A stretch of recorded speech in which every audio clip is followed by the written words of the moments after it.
I think it's pretty safe to say that the biggest moves for the NBA free agency this year has happened with Klay Thompson going to Dallas and, of course, Paul George ending up in Philadelphia. Now, don't get me wrong, there are still some pretty nice players on the trading block, at least from what we know, like Lauri Markkanen, Brandon Ingram, but let's just call it like it is. Everyone was wondering where Klay and PG would end up. We now know it, and now we're talking about it. Specifically, we're talking about Paul George because he dropped his newest episode of his podcast, Podcast P, where he talks about his decision to go to Philly and everything that was going on in terms of the negotiations he was having with LA. And as far as I'm concerned, Los Angeles disrespected him. What's good, guys? It's Dimmy M7. Thank you so much for clicking on this video. Hit that like button, hit that subscribe button, and Paul George will hit 40 on his first game in Philadelphia. Now, full disclaimer, Paul George is one of my favorite players of all time. I love his game. It's so smooth. He has so much skills. He's so great on both ends of the floor. And his podcast is one of my favorites. I mean, he's so honest, and he talks about everything that's going on throughout the season,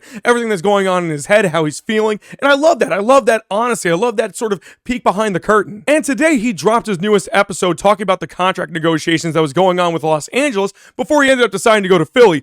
And I'm just shocked at how Los Angeles approached and handled the entire situation. Now, first and foremost, Kawhi Leonard got a 3-year, $153 million extension done with LA back in January. And according to reports, Paul George was not aware of that at all. To be honest with you, I'm shocked that Kawhi even got that extension. He's barely been available for half of their games. No disrespect to Kawhi Leonard. When he's healthy, he's one of the best players in the world. But the problem is, he's always hurt, especially come playoff time. I can't lie when I say it feels a little bit strange that Kawhi was able to get an extension done with LA before Paul George, who has played way more games and quite frankly has done more for the Clippers organization than Kawhi has. But I digress. It's Kawhi Leonard. I guess I get it. Now, in Paul George's case, according to what he said on his podcast, LA's first offer to him for an extension was a 2-year, $60 million deal. Remember, Kawhi got a 3-year, $153 million deal. And the first offer that they gave to PG was 2 years, 60? That is just blatant disrespect. So a little bit midway through the season, PG says, hey, okay, I'm not going to do that $60 million deal. That's dumb. Give me the 3-year, $153 million deal that you gave Kawhi, but with a no-trade clause. The reason he's adding that no-trade clause in there is because in these negotiations, the Clippers say nothing but, we want you back, PG. We want you to retire here. We want you long-term, all that stuff. So the no-trade clause was essentially Paul George saying, okay, prove it. Put that no trade clause in there. You can't trade me if I don't want to be traded, so on and so forth. Give me the money. And I've seen some people online have a problem with this.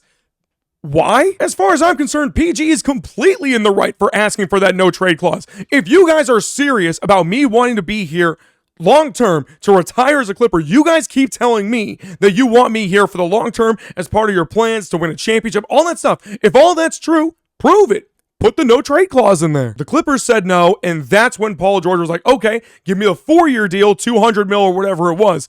And they still said no. So that's what really sparked the whole, okay, I'm going to look elsewhere type of thing. And that's really why I find that entire situation, that the way that whole thing played out, so disrespectful for Paul George. I mean, just how it started was bad enough with that whole $60 million 2-year thing.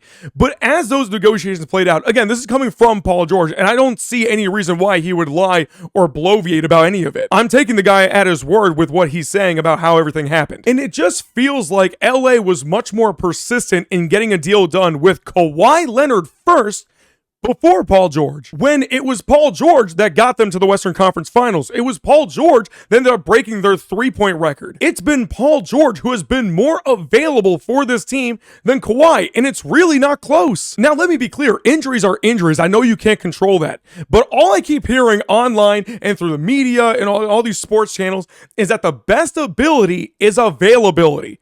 And Kawhi Leonard has not been available when it matters most. Paul George at least has been much more often. And I could already hear some people saying this, so I'm just going to get out of the way. PG was not good in the playoffs this year. I know that. But again, at least he was actually on the court. The way that I'm looking at it, I feel like the Clippers should have made Paul George the priority first to re-sign before Kawhi Leonard. That may sound crazy to some of you, but honestly, that's just how I see it because of the fact that he's actually been on the court more than Kawhi. And that's not even getting into the fact that the Clippers didn't want to trade him to the Warriors, which was very close to happening. So instead, they took the Philly job instead, which, to be perfectly honest with you, I think that was a better situation for PG anyways. I think he fits perfectly with the Philadelphia 76ers with Tyrese Maxey at the point and, of course, Joel Embiid being the center. Let's just hope he could stay healthy, though. And the cherry on top to all of this is the fact that the Clippers signed Kevin Porter Jr. to their roster. I mean, you have to be a different type of tone deaf to sign that guy after what was going on. What was it, earlier this year or last year? I'm not going to get into that stuff in this video. If you want to know for yourself, just type in Kevin Porter Jr. in Google.